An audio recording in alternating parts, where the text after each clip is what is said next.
Michigan got some huge news with Rod Moore not only announcing his return, but also being cleared for a 6th year by the NCAA. We'll get into that and a whole lot more right here on this episode of Locked On Wolverines. You are Locked On Wolverines, your daily podcast on the Michigan Wolverines, part of the Locked On Podcast Network, your team every day. Happy Friday. We are back at doing it. Locked On Wolverines podcast, part of the Locked On Podcast Network, now the #1 sports podcast network. I'm your man on the ground, Isaiah Lowell, publisher of Wolverines Wire through USA Today Sports Media Group. Thank you to all of our everydayers who watch or listen to the show every single day. Also, big thank you for making us your first listen. First, we'll start off with the impact of having Rod Moore back and what that means for Team 147. Then we'll get into more of the LFG 147 announced players who are also returning, and then we'll do a brief overlook of the team as it currently stands, subject to change. Yes. All right, let's get into it. First and foremost, I mean, it is massive, massive news for Michigan to get Rod Moore to return. Rod Moore is arguably the best safety that Michigan has had in the last several years, going back to the run 2021 through 23. Obviously did not play in 2024, and in 2025 got 4 games and all of that. So to get a guy back that's a 2-time team captain, he is the emotional pulse of the defense, especially like he kind of had that role with Mikey Sainristil, I feel, to some degree. Mikey Sainristil was maybe a hair above as a leader during his tenure, just by virtue of being an older guy and all of that. But I mean, to get a 2-time team captain, assuredly to be a 3-time, to get approved for his 6th year, he's got, as long as he is healthy, because I mean, we saw it this past season. Right? When he was in there, he had the pick against Wisconsin. I don't know about you, but I had chills on the sidelines. I mean, I know you weren't on the sidelines, but I had chills on the sidelines when I saw that. To get a guy like that back. Now, I know we've looked at it a lot as something of a foregone conclusion, thinking that Rod Moore absolutely was going to be returning. But at the same time, in a way, it wasn't, right? Like it was, because it's like, yes, I think he was trending towards coming back, but he also had to get that type of confidence at the NCAA, which is one of the most, how can I say it, interesting organizations out there. You know, we have Connor Stallions on the show all the time. So that's all I'll say about the NCAA. Well, he doesn't even really say anything about it either, but you know what I mean. Nonetheless, you kind of had to wait to find out, am I going to be allowed to play? And if I am, now can I go? Now it's kind of crazy because 6th year, I mean, 2 life cycles of 3 players who were 3 and done, right? And now he's still around, right? There's guys that he's going to be playing with here that were, I mean, this has always been the case, but certainly like his freshman year, some of these guys were like in middle school. Right. Some of the guys who watched him play to have that game against Ohio State, because we've had a couple of years. They were early high school to call game in that game.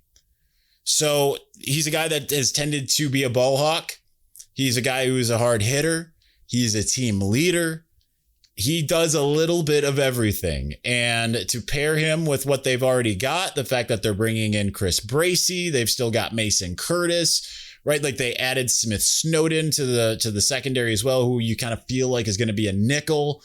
I mean, all of this stuff just coalesces into something that can be really, really good. And also just with the coaching staff change, that was almost, I went full Minnesota for a second. I'm not even from Minnesota. I've only been there twice. When the coaching staff, I don't know if that's Minnesota, but nonetheless, no offense to my Minnesota brethren out there, but I just think that there's a lot that he brings to the table that is just going to bode really, really well. And to be able to get that news last night, I mean, now you have this new coaching staff that has a guy that they know that they can trust on and off the field. And assuming he's healthy, I mean, he's playing for everything now, right? He needs to play to show, hey, I can still do this at a high level. Everything that I thought was in front of me with the NFL and all of that stuff is still there. And also just playing for the guy next to you. And he's the type of guy that's been that ever since he came out of Ohio. I was trying to remember, is it Northmont? I think he came from. I mean, it's keeping in mind too, like there still can be a development aspect for him because he hasn't seen the field that much. You know, he got his start being developed by the Harbaugh staff and, you know, Jay Harbaugh back in 2021. And then, you know, things switch around and then he has the Sharon Moore staff and Lamar Morgan. And so now he's getting it with Gennaro Guilford and Stockton, the Boise State guy who's coming in. And I mean, these are guys, again, that have done more with less. Now they're really going to be doing more with more.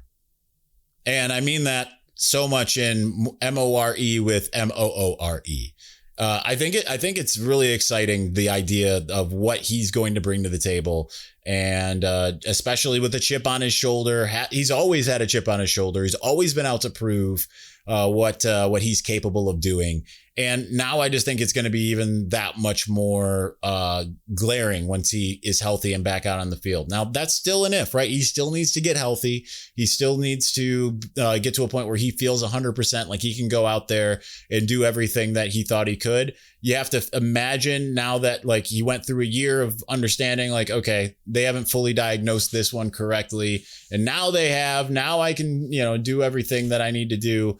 Now I've fully rehabbed and everything. I mean, it still takes an element of trust, right? Like it always takes an element. I don't trust myself to snap my fingers on this hand yet, right? Granted, it's only been a couple months, but I don't see that hurts. So I can't. It's the only hand I can snap my fingers on. By the way, I can't do it with my right hand, weirdly. See, it just doesn't work.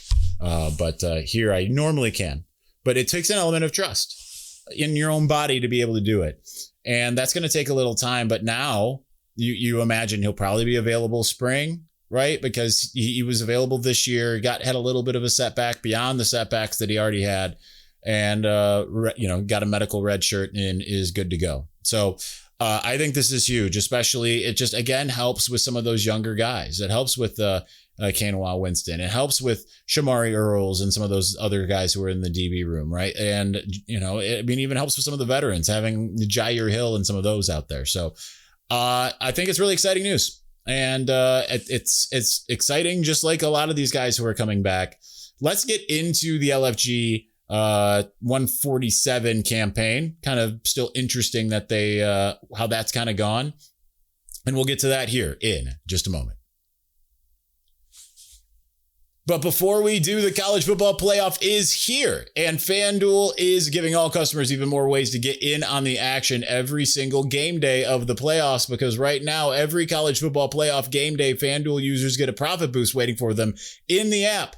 Here's what I love about it. You get to use the profit boost on the bets that you already feel good about. Ride with the favorite when you think a team controls the matchup. Take a shot on the underdog if you feel an upset coming, or build a parlay around the games and moments you think decide the game. And then you apply the profit boost and go after even bigger winnings. So when you win, FanDuel pays out instantly, which is perfect for playoff football. FanDuel is the best place to get into the action all playoff long. So visit FanDuel.com to get your college football playoff profit boost every game day.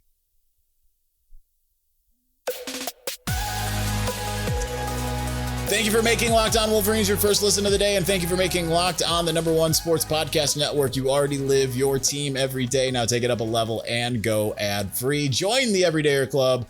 Get those ad-free episodes. The most important thing, the Discord, right?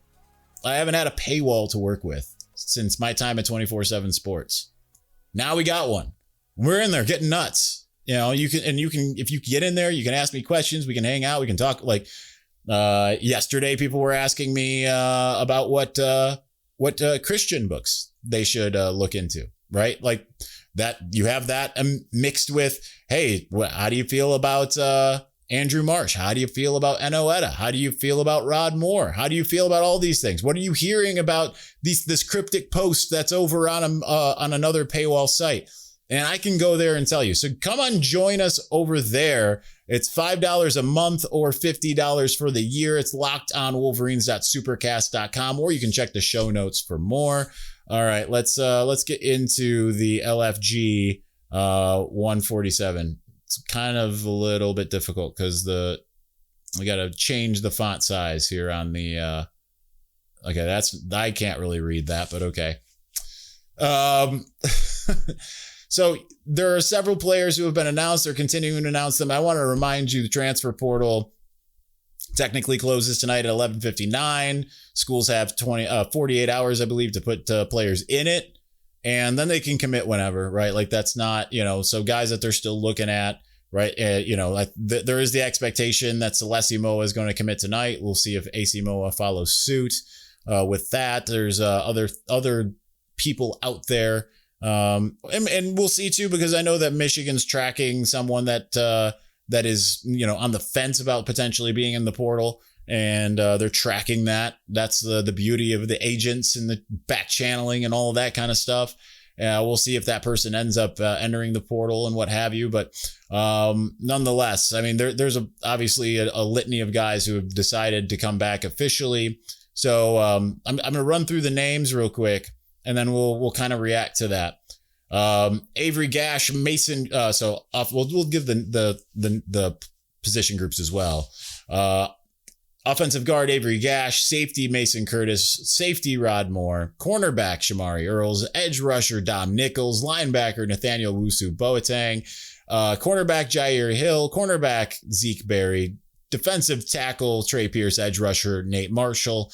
Tight end Hogan Hansen, safety Jordan Young, running back Jordan Marshall, tight end Zach Marshall, right tackle Andrew Sprague, offensive lineman Evan Link, just call him that because he can go a bunch of different places, likely center of the future here Jake Wardnera, quarterback Bryce Underwood, tackle Andrew Babalola, and tackle Blake Frazier.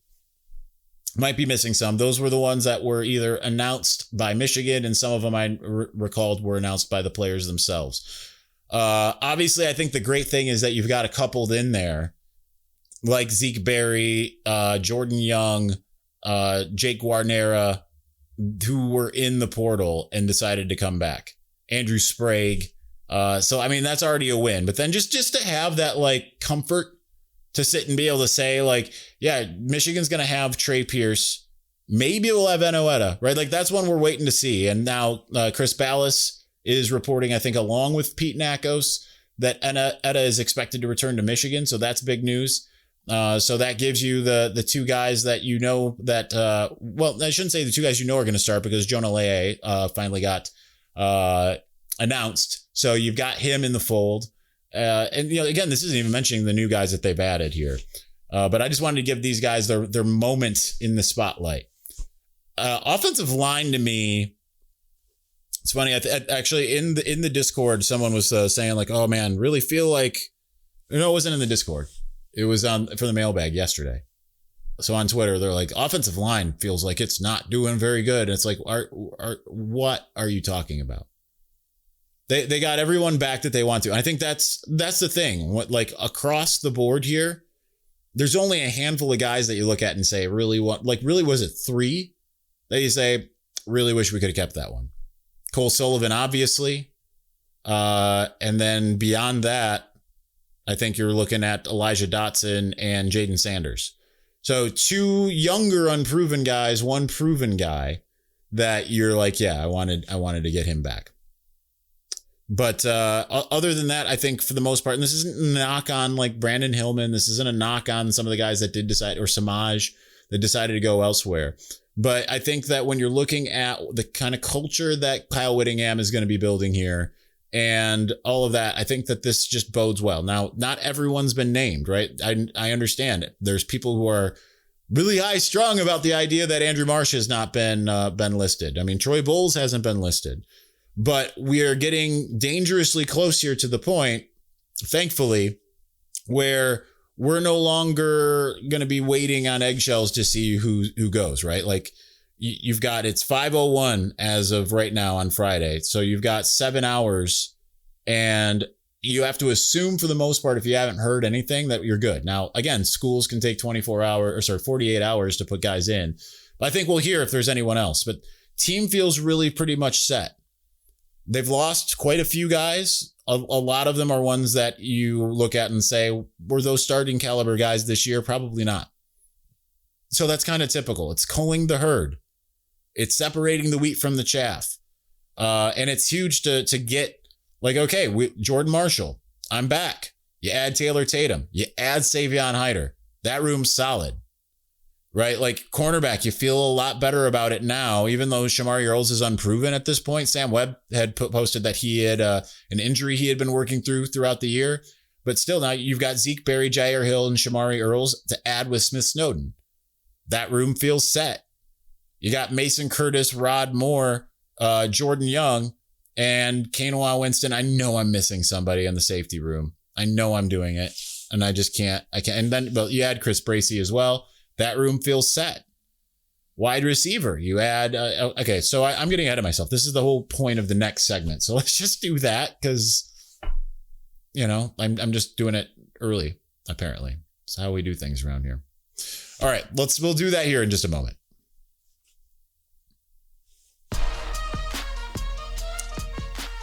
All right, I definitely think Michigan's going to be adding a few players to the mix that are currently not listed. But let's go position by position and give you an overview of where things stand right now and kind of how we're feeling about it. Excuse me if I forget like any notable names. I remember a couple years ago, I couldn't remember Blake Corum's name. I was like, the guy that does the thing, the main one, he's the main one. I could not remember his name. Because sometimes my brain fails me like that. But let's start with the quarterback. You already obviously know who the starter is. It's Bryce Underwood. But then you add it. You've got, let's talk about the guys who are already there, right? They already still had Chase Herbstreit. They brought in 2 freshmen, Tommy Carr and Brady Smigel. And then you add in a couple different guys, Braden Fowler, Nicolosi, and Colin, Colin Hurley. Was dangerously close to forgetting that too. Now it's a room that feels set. It feels good.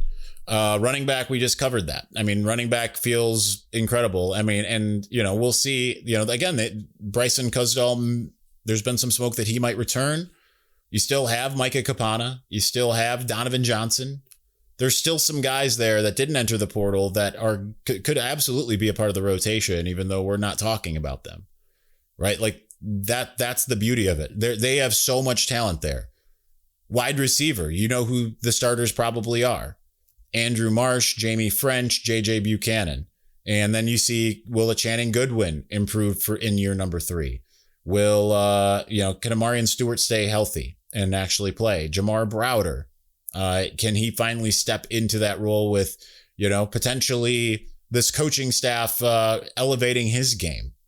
Right? Like that room feels a lot better than it did at this time last year because there's just a lot more pure talent and a little bit more experience that you're looking at. And I'm not even counting in them bringing in Travis Johnson, Jalen Pyle, and potentially Celeste Moa, depending on where you want to put him. Right? So there's a lot to like about that room. You go to tight end. And there you've got, Zach Marshall, you assume Deacon Tonielli. Hogan Hansen, if he's healthy, because keep in mind, we thought Hogan Hansen was going to be that next Colston Loveland type of guy. So you've got those guys, Eli Owens, Jalen Hoffman, there's still others there that could be. Now the room's a little thinner than it had been before, but at the same time, it still feels like a pretty good, solid, positive room. Not to mention they're going to be in 11 personnel a lot more. So you feel like, okay, they're, one tight end on the field most of the time instead of 2. So, okay. You're kind of okay with that, having basically 4 or 5 guys that you feel like you could put out there at any point in time. Offensive line is 10 deep at this point, and I can't even tell you what I think the starters will be because I'm just not sure. They brought in Houston Kaina Torres from Nebraska, but then they still have like I said, Avery Gash, Brady Norton. Andrew Babalola, Andrew Sprague, Blake Frazier, Jake Guarnera, Evan Link. like they've got so many guys there, and I'm not even going to try to keep going through because I mean then you've got the new class that's got a couple guys, Adrian Hamilton, Malachi Lee. Like I think that this is a really, really good group. So that's the offense, and that's covered everything there, right? Like I think they have about 10 deep there. I'm just looking to see if I missed anyone. I don't think I did. Defensively, yeah, it's a little bit more questionable, and I'll be curious to see if they manage to get a defensive tackle or a linebacker. But right now, you look at the defensive tackles and you say, okay, it's Jonah Leahy. Again, have no idea how to say his name. I could look it up. Instead, we're just going to butcher it every time until we meet him and he tells, or I get a DM from like one of his parents. That's how that tends to go. But Trey Pierce coming back, and Etta trending towards coming back. You still have a couple of the holdovers. Like, I mean, we don't even talk about like a Ted Hammond, who absolutely could be a player. I think Brooks Barr is still around, or did he move to offensive line? I don't know. Sometimes some of those guys, I lose some of those guys. Who am I forgetting? I'm Bobby Kanka. Bobby Kanka is around too, right? Like, pretty good guy out of Howell, Michigan. We're not talking about him. Like, yes, you want the production, but I want you to keep in mind that this staff is accustomed to working with players that are lower than the level recruiting wise than a lot of these guys that they have. Like, yes, Bobby Kanka started as a 4-star, finished as a 3-star. Ted Hammond ended up, I think, a tweener, like a 3-star on some, 4-star on others. David Pale, same kind of deal. So, like, Travis Moten was the same kind of deal. So they've got some bodies that they can work with and see what they can do with. And I think that's fine. Edge rusher, like you look at Cam Brandt and Dom Nichols and Nate Marshall. There's a lot to work with there. John Henry Daly comes in, and I think that you feel at least that a 4 deep is potentially pretty good. John Henry Daly's health, obviously we want to see what that is. Linebackers, where it's just the lowest, and as far as having that depth, just completely unsure of what that's going to look like. You assume, I mean, they're going to have a 2-man rotation. Right now, you've got, I think, 5 guys, but not everyone feels like great. You want another like starting caliber guy if you can get one, and we'll see if they do. But Troy Bowles, Nathaniel Wusu-Boateng, Chase Taylor, Max Alford, and who else? Who was the other person that they brought in? Christian Pierce, Trey Pierce's little brother. So, I mean, they've got some bodies, but they need more. And then, like, we've talked about the safety, the corners. I'm not even mentioning some of the guys that looked really good in spring last year, like Jeremiah Lowe.